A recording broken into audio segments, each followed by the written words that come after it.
আসসালামু আলাইকুম ভিউয়ার্স। আমি এখন আছি নারায়ণগঞ্জের রূপগঞ্জের মুড়াপাড়া এলাকাতে। তো এইখানে আসলে বাইকে যাওয়ার সময় মানে দেখলাম যে কৃষকরা কাজ করতেছে। তো ভাবলাম একটু দাঁড়াই, তাদের সাথে কথা বলি। আসলে একটা সময় আমাদের ওইখানে জমি জমা ছিল, ওইখানে এখন সবগুলোই মোটামুটি আবাসন কোম্পানিগুলো ভরে ফেলছে। তো এখন আমাদের দিকে এই সিচুয়েশনগুলো বা এই দৃশ্যগুলো দেখা যায় না।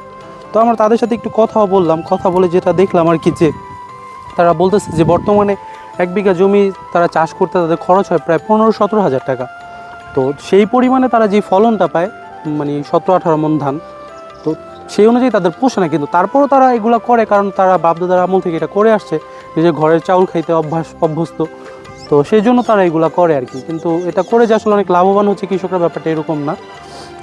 তো এই হচ্ছে বিষয়। তো তাদের আবার একটা দাবি ছিল, যে তাদের একটা দাবি হচ্ছে যে বর্তমানে যে সার কীটনাশকের যে দাম, ওই অনুযায়ী আসলে এই দামের কারণে আরও তারা হচ্ছে এই কৃষকের কাছ থেকে, তারা কৃষিকাজ থেকে একটু দূরে সরে যাচ্ছে। তো তাদের একটা দাবি, সরকার যদি তাদের এই কীটনাশক সার এগুলোর দাম একটু কমাইতো, তাহলে আসলে তারা কৃষিকাজ করা একটু লাভবান হতে পারতো।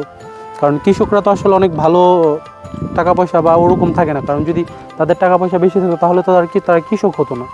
তো এই আমার ভিডিও থেকে আমি সরকারের উদ্দেশ্যে এতটুকু আহ্বান জানাই যে সরকার যাতে কৃষকের দিকটা আসলে চিন্তা করে, কারণ কৃষকরাই হচ্ছে আমাদের মেন স্তম্ভ। কারণ আমরা যা খাই, খেয়ে পরে বেঁচে থাকি, আসলে এগুলো কৃষকের হাত ধরে তৈরি হয়।